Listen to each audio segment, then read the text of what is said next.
This is a Fox News alert. A bomber is terrorizing the state of Texas. A fifth bomb has gone off in a suburb of San Antonio, Texas. That follows 4 other explosions in Austin. Good evening and welcome to Tucker Carlson Tonight. We've got the latest on the investigation into this wave of explosions. We're joined tonight by network correspondent Casey Stiegel, who is in Austin and has been following it. Casey? Yeah, Tucker, good evening. And breaking tonight, this just in from the Bureau of Alcohol, Tobacco, Firearms, and Explosives. The suspicious package that was found at this FedEx distribution center back here right next to Austin's airport.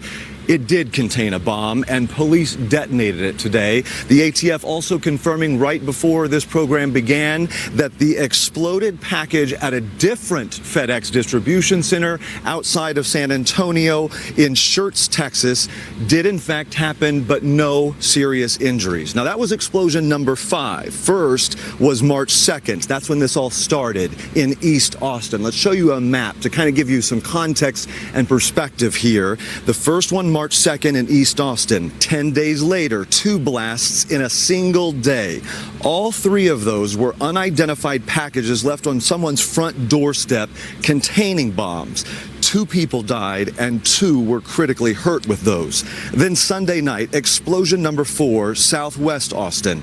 Police say that device was planted near a fence and it was armed with a trip wire that was activated by 2 guys going by on their bicycles. That was more advanced, police say, than the previous 3, and that's when the real sense of urgency kicked in, and it's even more urgent tonight, now learning that the delivery methods have changed, and in fact, they have made their way, some of these packages, to these distribution centers. So a lot of fluid information. We'll keep you posted from Austin tonight. Tucker? Thanks a lot, Casey. Well, as you can see, we're still trying to sort out even the most basic facts of this. And as we are, the usual forces of division have tried to turn this into some kind of identity politics forum. Members of Congress immediately demanded that the White House classify these killings as domestic terrorism. They suggested there were racial motivations behind the bombings. The truth is, we don't know that. We don't know very much at all at this point. Here are a few of the unanswered questions still out there. First, most obviously, who is doing this? We have no name, no face, not even a grainy photograph or a police sketch of a suspect. The attacker or attackers remain totally mysterious. We're not even sure if it's a single person. It could be several. It could be an organized effort by a terror group. It's also possible at least one bomb was a copycat. Would a package bomber switch to using tripwires? We don't know. And what's the motive? No notes have surfaced, no manifesto. Do police think there's a pattern to the attacks? The first 2 bombs went to black families in Austin. The 3rd bomb injured a Hispanic woman, though apparently she was not the target. Authorities say that bomb was addressed to somebody else. Who was it addressed to? Does that person have anything in common with the first 2 people hurt by the bombs? What about the bombs at the FedEx facility today? Who are they addressed to? On Sunday, a tripwire bomb hit a completely different part of town and injured 2 people who are white. Were they targets? Does that mean race played no role, or a role that's more confusing than we imagined? Motives in these cases tend to be impossible to guess without evidence, though that doesn't stop people from trying. Remember, the Unabomber was waging a one-man war against the Industrial Revolution. That's not something FBI profilers would have surmised, or did. And what do the bombs themselves tell us? Is there a pattern to their design? Do they bear any resemblance to explosives used by terror groups abroad, to IEDs used in the Middle East? And last and most important, how close are police to catching whoever is doing this?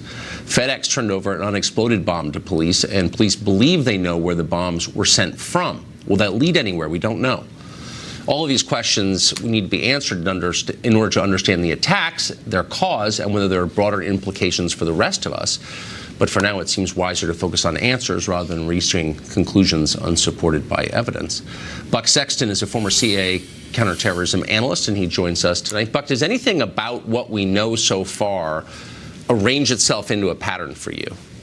No, Tucker. The forensic analysis is going to be absolutely critical, and that's why having an unexploded bomb would be particularly useful here, because anytime you're dealing with a bomb that's actually detonated, you could lose some of the most important information you would get. People often think of fingerprints. That's usually not what you're going to find. People will use gloves when they're building a bomb. But DNA is much harder to prevent from getting on one of these devices. Some of that would be burned off once a device goes, but sometimes it won't be. And if they have an intact device, now you may get your first real break in this case. So you were trained in explosives during your career. You often hear that a bomb has been detonated in some contained space. Is the bomb photographed or measured or in other ways examined before it is? I'm sorry. So yes, Tucker, absolutely. Well, it depends. If they're worried about the bomb being a threat to public safety, they'll command detonate it first to make sure that there's obviously no loss of life or injuries. And then in a contained space afterwards, they can piece by piece put it together and look at everything. So in a case like, for example, where the tripwire was the activating device, that you're going to have fragments, you're going to have shrapnel that go quite a ways. And so the forensic analysis of that is going to take a longer time. But when they're actually command detonating it, deciding to set it off before it can do any harm, then it would be in an enclosed space and area. It's going to be a faster procedure to go through whatever they have. But you don't want anyone, obviously, to get hurt. That's first and foremost the main consideration. So are we sure these bombs are connected to each other? So if, by my understanding, the first two were placed. The third was a tripwire, which just obviously was placed as well. And then the bombs that FedEx is reporting were, of course, sent. So would that be the same? Does that suggest it's the same person?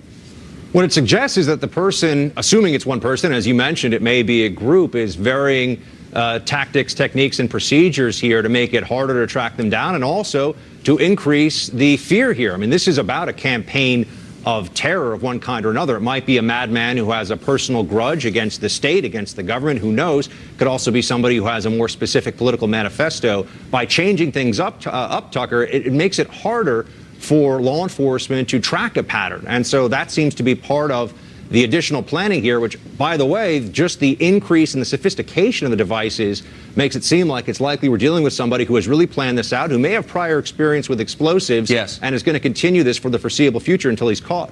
And is taking real risks if he's placing these, it seems to me. Buck Sexton, thank you for that perspective. I appreciate it. Thanks, Tucker.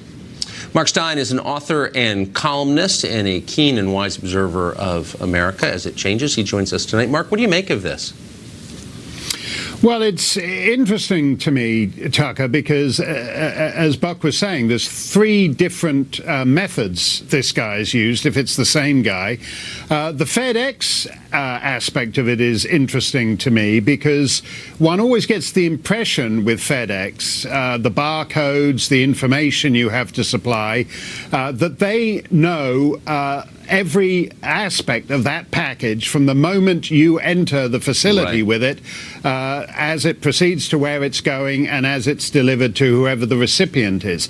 So it's interesting to me that that is not in fact the case, that apparently they have no way of just looking up their barcodes, looking at the times, and actually identifying who put this thing in the system. That's actually quite revealing in an age when if you write a handwritten birthday card to your granny and take it to the post office, the United States Postal Service, which isn't actually a cutting-edge business, actually films that and keeps a photographic record of your handwritten birthday card to granny. So there are odd aspects about this.